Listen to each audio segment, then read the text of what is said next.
She had 3 seconds to decide. 3 seconds to choose between staying a ghost in her uniform or becoming a witness to murder. 3 seconds that would cost her everything. Her name was Stella Lawson. She was a single mother working double shifts just to survive. On that cool Atlanta evening, she was just trying to finish her shift, count her tips, and get home to her 7-year-old son. She wasn't looking for danger. She wasn't looking to be a hero. But sometimes life doesn't ask what you're looking for. Sometimes it drops you into a moment, one impossible moment where you have to choose between silence and salvation. And Stella, she made a choice that saved a billionaire's life and painted a target on her own back. This is her story, and I promise you, by the end, you'll never look at a simple act of courage the same way again. Because what started with a poisoned glass of wine ended with everything changing. Quickly hit the subscribe button right now, and comment below where you're watching from, whether you're in Australia, Canada, the United States, Africa, the UK, or anywhere across Europe. I want to see how far this story of unexpected twists can reach. Now let's dive right in. Let me tell you about a woman named Stella Lawson. She was just like so many of us, working hard, trying to survive, doing everything she could for the person she loved most. Stella was 28 years old, and if you passed her on the street, you probably wouldn't notice her. That was exactly how she'd learned to exist. In her world, being invisible meant being safe. She worked as a waitress at the Gilded Crown, one of those exclusive rooftop lounges where Atlanta's elite gathered, where a single bottle of wine costs more than most people make in a month. The kind of place where crystal catches the city lights, where power brokers seal deals worth millions, where money talks in whispers. But Stella wasn't thinking about any of that glamour. She was thinking about Marcus, her son, 7 years old, missing a front tooth, with a smile that made every aching shift worth it. Marcus was her entire world. Everything Stella did, every hour she worked, every fake smile she gave to demanding customers, it was all for him. That evening, everything changed. The city sparkled below the rooftop terrace, a sea of lights stretching toward the horizon. Inside the Gilded Crown, everything felt exclusive and untouchable. Stella moved through the VIP section like a shadow, refilling glasses, clearing plates, always watching, always invisible. That's when she saw it happen. Alexander Grant sat at table 4, and even if you didn't know his name, you could feel his presence. Tech billionaire, industry titan, the kind of man who shaped markets with a single decision. But Stella wasn't watching him. She was watching the silver vial in another man's hand as it tilted over a glass of vintage red wine. Stella had perfected the art of being nobody.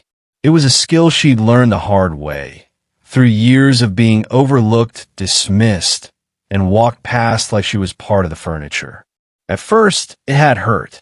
Being invisible felt like being erased, like her life didn't matter because her bank account had too few zeros. But over time, she'd learned to use it. Invisibility became her armor, her shield against a world that didn't care about single mothers working minimum wage. Every morning started the same way. She'd wake up at 5:30 in their cramped one-bedroom apartment in South Atlanta, the kind of place where the walls were thin enough to hear every argument, every baby crying, every life lived too close together. She'd make Marcus breakfast, usually cereal because that's what they could afford, and watch him eat while she sipped black coffee. Then came the bus ride. 2 transfers to get Marcus to school. Then another hour to reach the Gilded Crown in Buckhead, where Atlanta's wealthy gathered to spend more on lunch than Stella made in a week.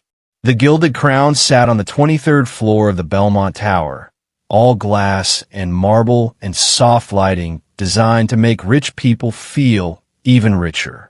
Stella had been working there for 2 years, moving between tables like a shadow, refilling wine glasses and clearing plates while conversations about mergers and markets flowed around her like she wasn't even there.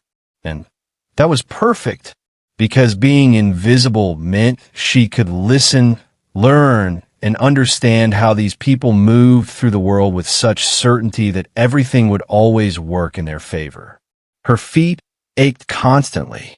The cheap shoes from Walmart weren't designed for 12-hour shifts on marble floors, but better shoes cost money she didn't have. Every penny went into the envelope under her mattress. $73.42 this week. If she could save $200 a month, maybe in 3 years she'd have enough for nursing school. 3 years. Marcus would be 10 by then. Nursing school was the dream, the way out, the chance to be someone who mattered. Not invisible, not a ghost in a uniform. Someone real. The VIP nest was reserved for people who didn't need to prove they had money. They just had it, and everyone knew it. That Tuesday evening, the section glowed with soft amber light, crystal reflecting the Atlanta skyline like scattered diamonds. Stella had been assigned to table 4, the best table in the house, positioned right at the edge of the floor-to-ceiling windows. Alexander Grant arrived at 7:15 exactly. Stella recognized him immediately, not because she followed tech news, but because everyone at the Gilded Crown had been briefed. Billionaire, genius, untouchable, the kind of man who could buy the restaurant with pocket change and never notice the expense. He moved through the space with quiet confidence, flanked by 3 men in tailored suits that probably cost more than Stella's yearly rent. She approached the table with her practiced smile, the one that made her forgettable. Water glasses filled, menus presented, wine list offered. Alexander barely glanced at her, which was normal, expected. She was furniture with a pulse. But then she noticed the 4th man at the table. Something about him felt wrong. His smile was too tight, his eyes too watchful. While Alexander discussed the merger with the others, this man, Marcus Sterling according to the reservation, sat back and observed. Calculating. Waiting. Stella moved through her routine. Appetizers ordered. Wine selected. A 1982 Chateau Margaux that cost more than 3 months of her savings. She watched the sommelier present the bottle to Alexander with theatrical reverence, pouring a taste for his approval. Alexander nodded, distracted by contracts spread across the white tablecloth. That's when Stella saw it. A flash of silver in Sterling's palm. So quick she almost missed it.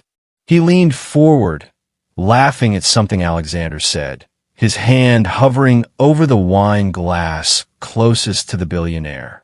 The movement was smooth, practiced, invisible to everyone else.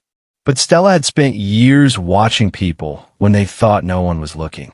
The silver vial tilted. A single drop fell into the ruby-red wine, disappearing without a ripple. Sterling's hand closed, the vial vanishing back into his pocket. He sat back, that tight smile still on his face, and lifted his own glass in a toast. Stella's heart stopped. She stood frozen 3 feet away, water pitcher trembling in her hands. She just watched someone poison Alexander Grant's wine, and no one else had seen a thing. 3 seconds. That's all Stella had. Her mind screamed at her to walk away, to pretend she hadn't seen anything, to go home to Marcus and forget this night ever happened. But her feet moved forward, carrying her toward table 4 with a steadiness that didn't match the chaos in her chest. "Excuse me, gentlemen." Her voice came out smooth, professional, like she practiced 1,000 times. "I apologize, but I believe there's been a vintage error with the wine service." Alexander looked up, confusion flickering across his sharp features. Sterling's smile faltered just for a heartbeat. Stella reached for Alexander's glass, the poisoned one, her fingers steady even as her pulse hammered. This vintage should breathe at least 20 minutes before serving. The sommelier was mistaken. She lifted the glass, feeling the weight of death in crystal. "Let me bring you a fresh pour from a properly decanted bottle." Before anyone could protest, she swept the glass away, replacing it with Sterling's untouched one in a fluid motion that looked rehearsed. Natural. Forgettable. But when her eyes met Alexander's, she saw it. Recognition. Understanding. His gaze locked onto hers for 3 full seconds, and in that look, everything changed. He knew. He knew this wasn't about vintage or breathing time or sommeliers. He knew she just saved his life. Sterling's jaw tightened, his hand flexing on the table. Stella turned away, the poisoned glass trembling now in her grip as she walked toward the service station. Behind her, she heard Alexander's voice, quieter than before. "Actually, gentlemen, I think we're done for tonight." Stella's hand shook as she poured the deadly wine down the sink. She just stopped being invisible, and that terrified her more than anything. The rest of Stella's shift passed in a blur of forced smiles and trembling hands. She kept her head down, moving through the dining room like she always did, but everything felt different now. Every glance from a patron made her flinch. Every footstep behind her sent ice down her spine. Alexander Grant had left 20 minutes after the swap, his security team surrounding him like a human shield.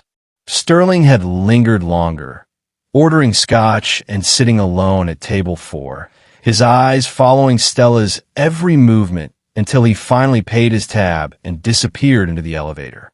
By the time her shift ended at 11:30, Stella's body was running on pure adrenaline and fear. She changed out of her uniform in the staff bathroom, pulling on her worn jeans and the oversized sweatshirt with the fraying cuffs.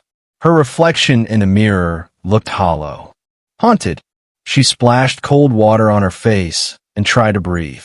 Marcus was at her neighbor Ms. Chen's apartment. Safe. That's what mattered. She just needed to get home, lock the door, and figure out what to do next. Maybe nothing would happen. Maybe Sterling hadn't noticed. Maybe she could still disappear back into her invisible life. The employee parking garage sat 3 levels below street level, a concrete tomb that always smelled like oil and exhaust. Stella's car, a 2003 Honda Civic with a passenger door that didn't lock, waited in its usual spot near the back. She clutched her keys between her knuckles the way she'd learned in the self-defense video she'd watched on YouTube. The fluorescent lights flickered overhead, casting stuttering shadows across the oil-stained floor. Her footsteps echoed. Then she heard it. Another set of footsteps, heavier, matching her pace. Stella's breath caught. She walked faster, her cheap sneakers squeaking on the concrete. The footsteps behind her sped up. She risked a glance over her shoulder and saw him. A man in a dark suit, the same one who'd been sitting 2 tables away from Alexander during dinner. His face was expressionless, but his hand was reaching into his jacket. She ran, keys jangling, heart exploding, legs pumping toward her car. Behind her, the footsteps broke into a sprint. She could hear his breathing now, close enough to feel the displacement of air as he closed the distance between them. Ms. Lawson. His voice was calm, professional. That made it worse. "We need to talk." Stella reached her car, fumbling with the key. Her hands shook so badly she dropped them. The metal clattered on concrete, and she dove to grab them, but a polished black shoe stepped on her wrist. Not hard enough to break it, just hard enough to stop her. She looked up into cold blue eyes. "Please," she whispered. "I have a son." The man smiled. It didn't reach his eyes. "We know." The screech of tires shattered the moment. Headlights flooded the garage, blinding white against concrete gray. A black SUV skidded to a stop 15 feet away, and suddenly there were men everywhere. Real security, the kind with earpieces and tactical training, surrounding Stella and her attacker in a tight circle. The man's foot lifted from her wrist. He stepped back, hands raised, his calm professionalism cracking into something that looked like genuine fear. "This doesn't concern you, Grant. That's where you're wrong, Sterling." Alexander Grant stepped out of the SUV, and he looked nothing like the distracted billionaire from dinner. His tie was gone, sleeves rolled up, and his eyes held a hardness that made Stella's attacker take another step back. This was a man who'd built empires, who'd crushed competitors, who didn't lose. Ms. Lawson. Alexander's voice was steady, controlled. Are you hurt? Stella shook her head, still on the ground, her wrist throbbing. She couldn't find words, couldn't process how Alexander Grant was standing in a parking garage at midnight, looking at her like she mattered. Get him out of here, Alexander said to his security team. They moved like a well-oiled machine, surrounding Sterling's man and escorting him toward the exit. The man didn't resist. He knew when he was outmatched. Alexander crouched down, offering Stella his hand. She stared at it for a moment, at the watch that probably cost more than her car, at the calluses she didn't expect a billionaire to have. Then she took it, and he pulled her to her feet with surprising gentleness. We need to talk, he said. Somewhere safe. I need to get home. My son is with Ms. Chun on the 4th floor of the Riverside Apartments. And right now, there are 2 of my people outside her door making sure he stays safe. Alexander's expression softened. I've been tracking you since you left the restaurant, Ms. Lawson. I needed to know if you were in danger. Turns out, I was right to worry. Stella's legs felt weak. How do you know where I live? Because when someone saves your life, you learn everything about them. He gestured toward the SUV. Please, let me explain what you're caught up in. The leather seats were softer than any furniture in Stella's apartment. Alexander sat across from her, a tablet in his hands, his security team in the front seats giving them privacy. He pulled up a lab report, the kind with chemical formulas and test results that meant nothing to Stella's untrained eyes. Ricin, Alexander said quietly, extracted from castor beans, concentrated to a lethal dose. The wine you took from me tonight contained enough to kill me within 48 hours. Painful, untraceable if administered correctly. He looked up, and his eyes were serious. You saved my life, Ms. Lawson, and Marcus Sterling knows it. Stella's mouth went dry. The man in the parking lot was sent to silence you, to make sure there were no witnesses to what Sterling did. Alexander leaned forward. Marcus Sterling is my business partner, or he was. He stood to gain $3 billion if the merger went through after my death. My shares would have been liquidated, and he positioned himself to buy them at a fraction of their value. $3 billion, Stella whispered. The number was incomprehensible. People have killed for far less.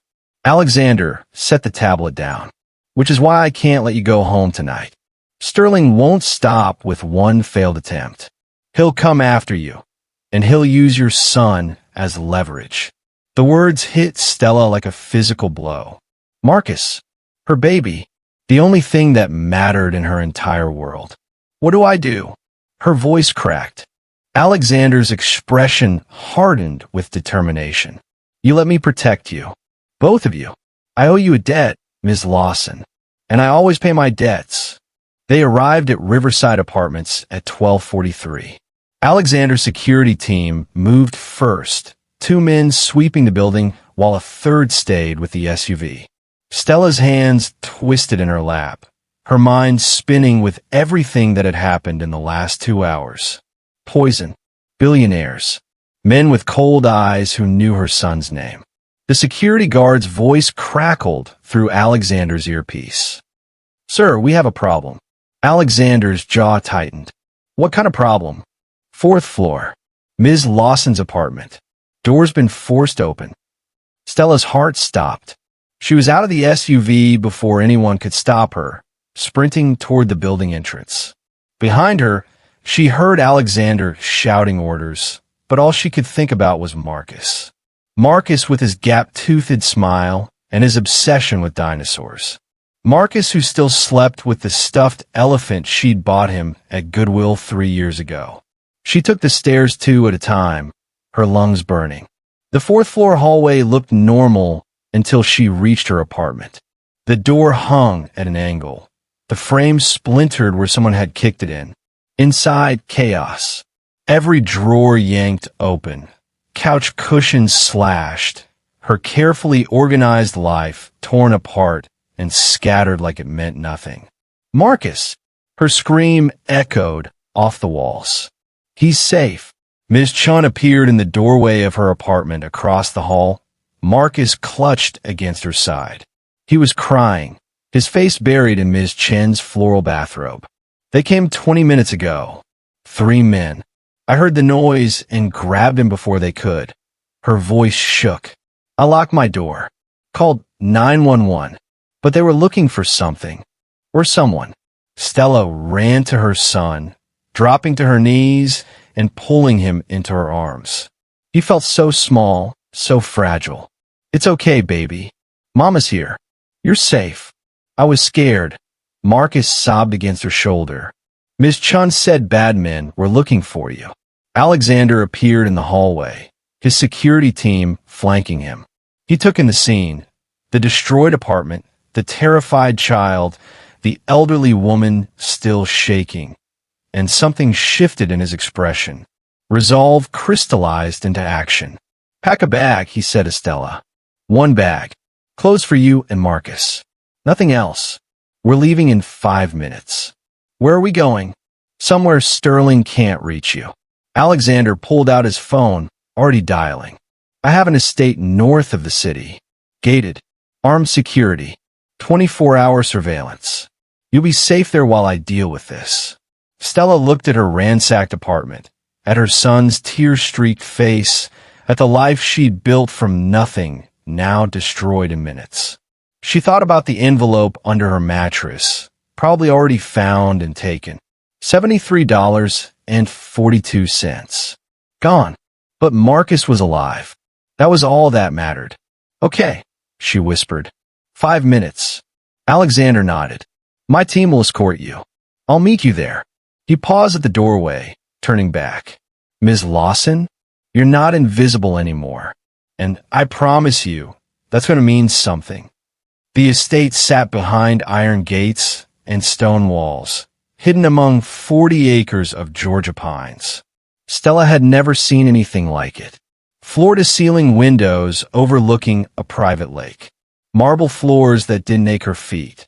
A guest wing with bedrooms bigger than her entire apartment.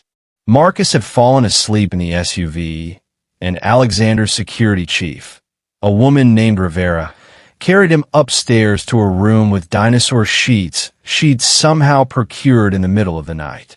Stella stood in the living room, surrounded by wealth she couldn't comprehend, feeling more out of place than ever. She was still wearing her Waitress shoes, still smelled like kitchen grease and fear.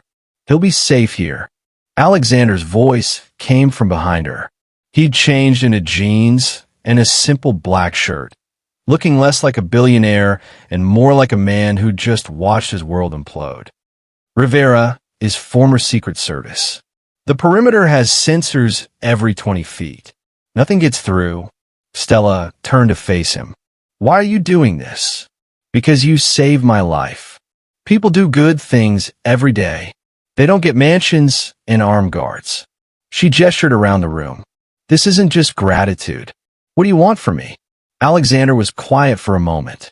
Then he walked to the window, staring out at the dark water.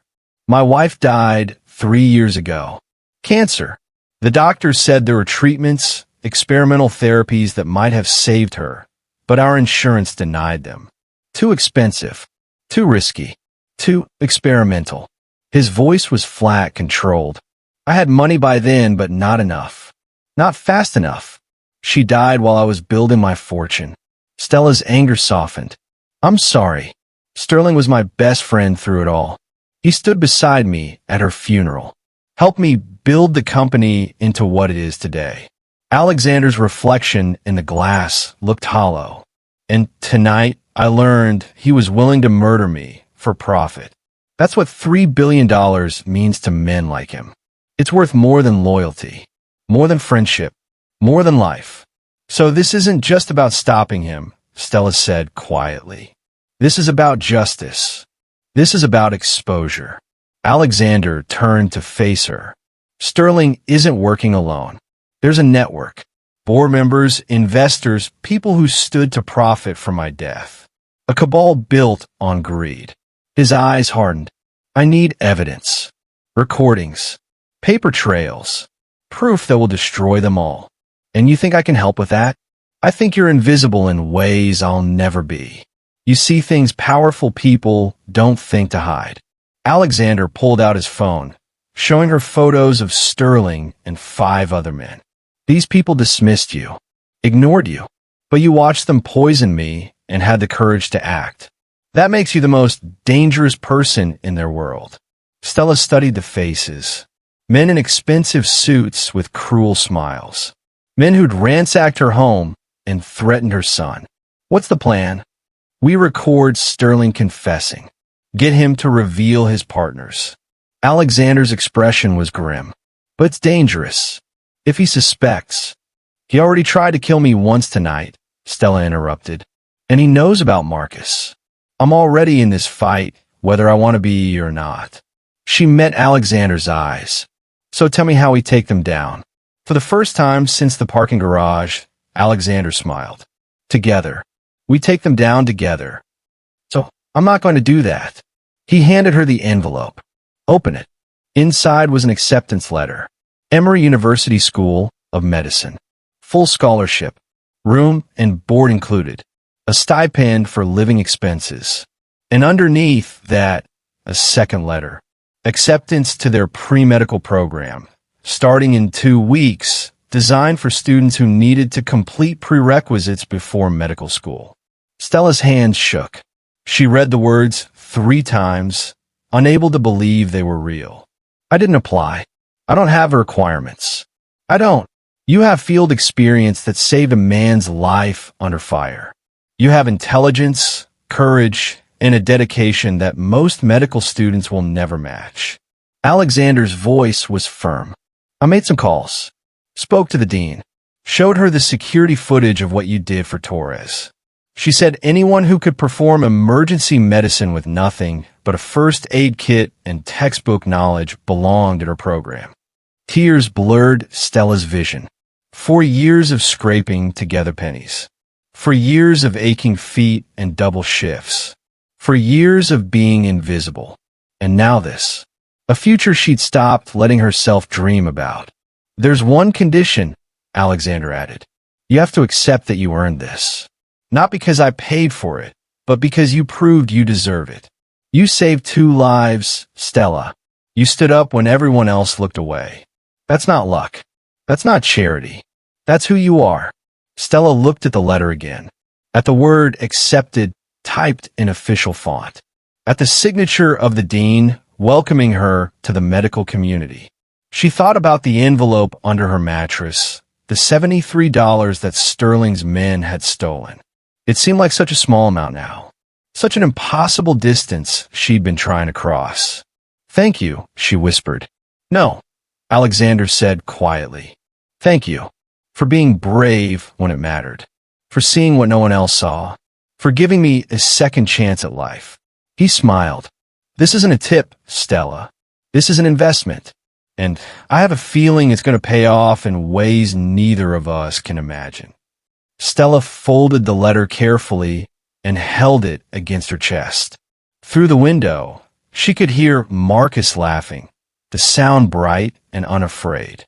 She wasn't invisible anymore. She was Dr. Lawson. Almost. Soon. And that meant everything.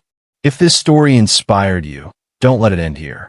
Subscribe to ensure you never miss another tale of ordinary people doing extraordinary things. Share Stella's story with someone who needs to remember that they matter, that their actions have weight, that being overlooked doesn't mean being powerless. Sometimes all it takes is one brave choice to rewrite your entire life. What will your choice be? Subscribe. Share. See you in the next video.